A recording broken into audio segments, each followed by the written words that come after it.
পিছনে জেসিবি রয়েছে, জেসিবিতে কি ভাঙা হলো? আজকে এটা হোটেল ছিল, এটা আর কি সকাল থেকে রাত অব্দি ওদের ফুড আইটেম বিভিন্ন দোকান ছিল। তো সকালবেলা 3 দিন ধরে দেখছিলাম দোকান বন্ধ ছিল। তো আজকে সকাল তো আমি বাজারে যাচ্ছিলাম, তখন দেখলাম যে ভাঙা আর কি হয়েছে। ভাঙা হয়েছে? হ্যাঁ, রাস্তার উপরে ছিল? রাস্তার উপরই তো, একদম এখান থেকেই। কেন, কি কারণে জানতে পারলেন? এটা আমার ঠিক জানা নেই আর কি, হয়তো প্রশাসনিকগত সেক্ষেত্রে, কারণ রাস্তার উপর অনেকটাই এগিয়ে ছিল, হয়তো পথচারীদের অসুবিধা, অন্যান্য স্থানীয় বাসিন্দা হয়তো অবজেকশন ছিল মেবি। হ্যাঁ, সেটা তো জানি যে বেআইনি বিভিন্ন জায়গায় কলকাতার শহর কেন্দ্রিক বা আদার শহর যেগুলো রয়েছে সেখানে বেআইনি নির্মাণ ভাঙার জন্য সেটা আমরাও নোটিশ দেখেছি, বা ইউটিউবে বা বিভিন্ন জায়গায় আমরা দেখেছি, হয়তো তারই পরিপ্রেক্ষিতে এটা আর কি ভাঙার আর কি।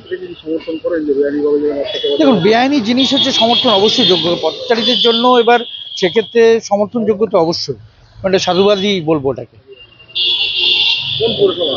এটা পৌরসভা কাঁচা, এটা হালিশহর পৌরসভার মধ্যে পড়ছে, 2 নম্বর ওয়ার্ড।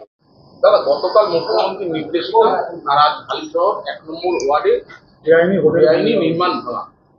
কোথাও কি আপনারা মুখ্যমন্ত্রীর নির্দেশিকার অপেক্ষা করছিলেন?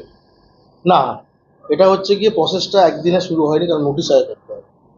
আমরা এর আগেও 18 নম্বর ওয়ার্ডে একটা করেছি, এবং কালকে মাননীয় মুখ্যমন্ত্রী মমতা বন্দ্যোপাধ্যায় যখন বলেছেন তাতে আরও স্টাফদের মধ্যে এটা ছড়িয়েছে, এবং আমাদের বোর্ডের কাছেও এটা ছিল, এবং এই নোটিশটা অনেকদিন আগেই আমরা করেছিলাম, এবং আজকেই ডেট ছিল, আজকেই ডেট ছিল ভাঙা, এবং তারা আগের থেকে জিনিসপত্র সরিয়ে নিয়েছিল, ওই জন্য আজকে ভাঙা হচ্ছে।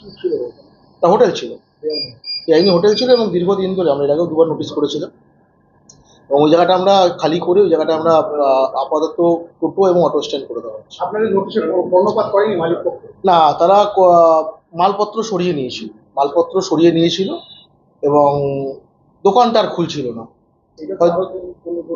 অলরেডি প্রায় 37 থেকে 38টা জায়গায় নোটিশ করা হয়েছে, এই বিগত সপ্তাহে করা হয়েছে, এগুলো 37টা 38 জায়গায় করা হয়েছে, এবং প্রত্যেককেই সময়সীমা দেওয়া উচিত, সেটা দেওয়া হয়েছে।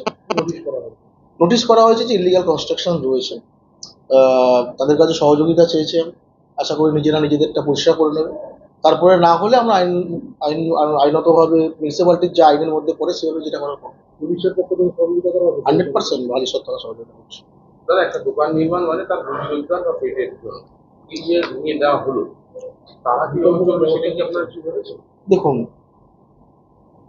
তাদের সাথে আমরা কথা বলেছি, এবং তারা নিজেরাও জানে যেটা ইলিগালি করা হয়েছে। প্রথমে ছোট্ট ছিল, আস্তে আস্তে বাড়াতে বাড়াতে কোন জায়গায় গিয়ে পৌঁছেছে। নিশ্চয়ই রুজি রোজগারের ব্যাপার আছে, কিন্তু এটাও দেখতে হবে যে অবৈধ যাতে কোনো নির্মাণ কিংবা জায়গা আটকে না থাকে, সেটাও দেখা দায়িত্ব সবারই। এবং যেখানে আমাদের রাজ্যের প্রধান যিনি মুখ্যমন্ত্রী, তিনি যখন এই কথা বলেছেন, সে জায়গায় দাঁড়িয়ে আমাদের কাছে এটা আরও বড় চ্যালেঞ্জ, এবং এই জায়গাগুলো আমাদের মিউনিসিপ্যালিটির পক্ষ থেকে, আমাদের বোর্ডের পক্ষ থেকে এগুলো তাড়াতাড়ি করে ক্লিয়ার করে শহরকে যত তাড়াতাড়ি পর্যন্ত মানুষের চলাচলে, বিশেষ করে বাগমোড় আমরা বলতে পারি কমার্শিয়াল জোন আমরা ধরি শহরে, সেই কমার্শিয়াল জোনে মানুষের প্রতিদিন প্রচুর আনাগোনা হয়, এবং টোটো অটো রাখার কোনো জায়গা নেই। আমরা দেখি বিশ্ববাংলা পার্কটার সামনে রাখা যায়, রাস্তা ছোট হয়ে আসছে দিনকে দিন। সেই জায়গায় দাঁড়িয়ে ওই জায়গাটা বড় জায়গা রয়েছে, আমরা বলেছিলাম ওই জায়গাটা টোটো অটো স্ট্যান্ড হবে, এবং এটা এমন না যে দীর্ঘদিন ধরে দোকানটা ছিল, খুব কয়েক বছরের মধ্যে তৈরি হয়েছিল, এবং তাকে নোটিশ করেছি, এবং দোকান মালিক পূর্ণ সহযোগিতা করেছে। এরকম হালিশহরের কতগুলো আছে? 37টা জায়গায় নোটিশ করেছি আমরা, বললাম এখনো পর্যন্ত বিগত সপ্তাহে নোটিশ। নিজেরা সরিয়ে নিচ্ছেন আপনারা? হ্যাঁ, বেশ কিছু জায়গায় নিজেরা সরিয়ে নিচ্ছে, এবং যেগুলো 7 দিন করে সময় দেওয়া হবে না, সেগুলো বাকি যা মিউনিসিপ্যালিটি বোর্ডের যা সিদ্ধান্ত হবে সেই অনুযায়ী কাজ হবে।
চার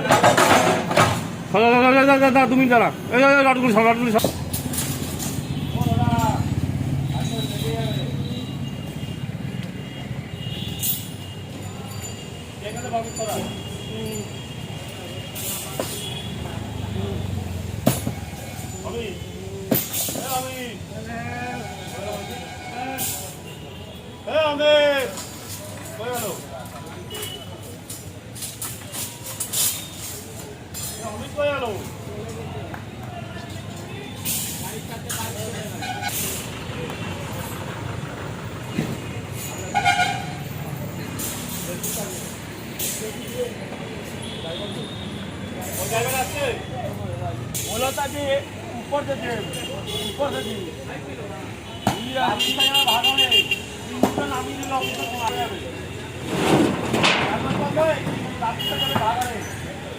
কি করবো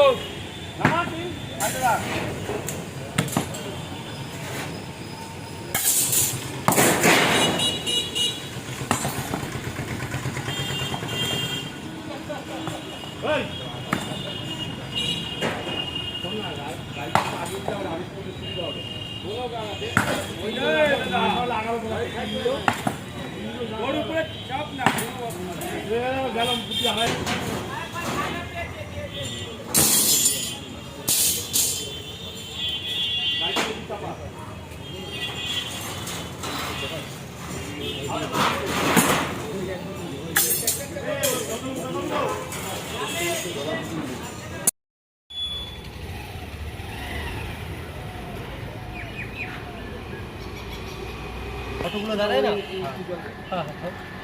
অটোগুলো দাঁড়ায় না অটোর পিছনে একটা ধাবা ছিল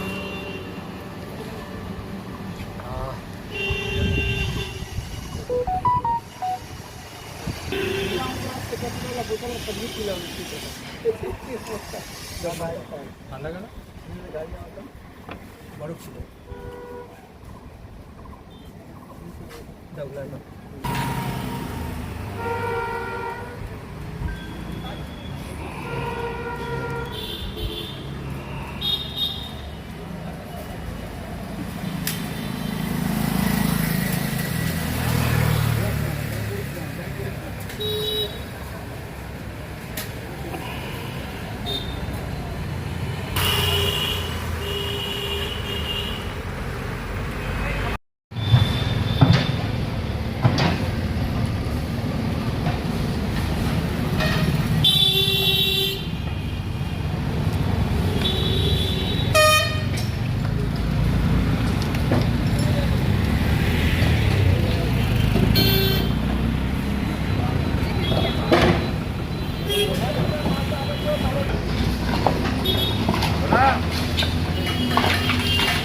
Hey!